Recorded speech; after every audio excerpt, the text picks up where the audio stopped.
Pump মালিকদের ধর্মঘট নিয়ে আরো জানাতে নারায়ণগঞ্জ থেকে যোগ দিচ্ছেন সহকর্মী রাকিবুল হাসান। রাকিব, কিছুক্ষণ আগেই বিপিসির দাবি পূরণের আশ্বাসে কর্মবিরতি থেকে সরে এসেছেন পেট্রোল পাম্প ও ট্যাঙ্ক লরি মালিক ঐক্য পরিষদ।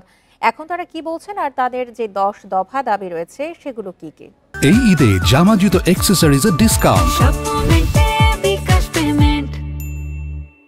নারায়ণগঞ্জের যে 4টি তেলের ডিপো আছে, অর্থাৎ ফতুল্লাতে 2টি এবং সিদ্ধিরগঞ্জে 2টি। আপনি জানেন যে ঢাকা বিভাগের যেই 10টি ঢাকা বিভাগে প্রায় 1000-এর মতো ট্যাঙ্ক লরির জ্বালানি তেল কিন্তু এই ডিপোগুলি থেকে সরবরাহ করা হয়ে থাকে এবং এর মধ্যে গুরুত্বপূর্ণ হচ্ছে সিদ্ধিরগঞ্জের 2টি ডিপো থেকে প্রায় 150 ট্যাঙ্ক লরি জেট ফুয়েল, যেটা বিমানে ব্যবহৃত হয়, সেটা কিন্তু এখান থেকে সিদ্ধিরগঞ্জ থেকে সরবরাহ হয়। টোটাল প্রায় 1000 ট্যাঙ্ক লরি সারা ঢাকা শহরের ঢাকা বিভাগের যেই তেলের যোগান, সেটা কিন্তু নারায়ণগঞ্জের 4টি ডিপো থেকে দেওয়া হয়।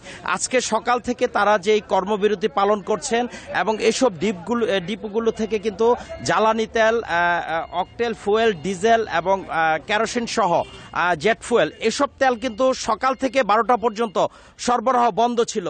কিছুক্ষণ আগে কেন্দ্র থেকে এখানকার যে নেতৃবৃন্দ আছে তাদের কাছে যে খবরটি এসেছে যে তাদের এই আন্দোলন তারা স্থগিত ঘোষণা করেছে, এমন খবরের পরে কিন্তু আপনি দেখতে পাচ্ছেন তারা কিন্তু সেই ডিপোর সামনেই সকাল থেকে যে তারা আন্দোলন করছিল তারা কিন্তু এখানে সমবেত আছে এবং তারা কেন্দ্রের সাথে যোগাযোগ করছেন যে তাদের পরবর্তী নির্দেশনা কি এবং সেই নির্দেশনা অনুযায়ী কিন্তু তারা কাজ করবে। এবং তাদের যেই 10টি দাবি, কিছুক্ষণ আগে আমরা শ্রমিক নেতৃবৃন্দের সাথে কথা বলেছি, তারা যেই বিষয়টি জানিয়েছেন যে তাদের যৌক্তিক যেই 10টি দাবি, তারা কিন্তু দীর্ঘদিন যাবে আন্দোলন করছেন এবং প্রতিবারই সরকার কিন্তু তাদের আশ্বাস দিচ্ছে এবং সেই আশ্বাস কিন্তু তাদের পূরণ করছে না।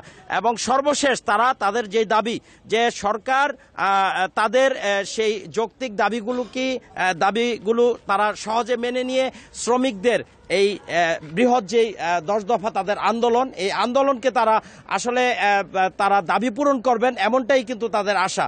এবং এই ছিল আমার কাছে নারায়ণগঞ্জের ফতুল্লা যমুনা ডিপো থেকে সর্বশেষ তথ্য। নারায়ণগঞ্জ থেকে জানাচ্ছিলেন আমাদের সহকর্মী রাকিবুল হাসান।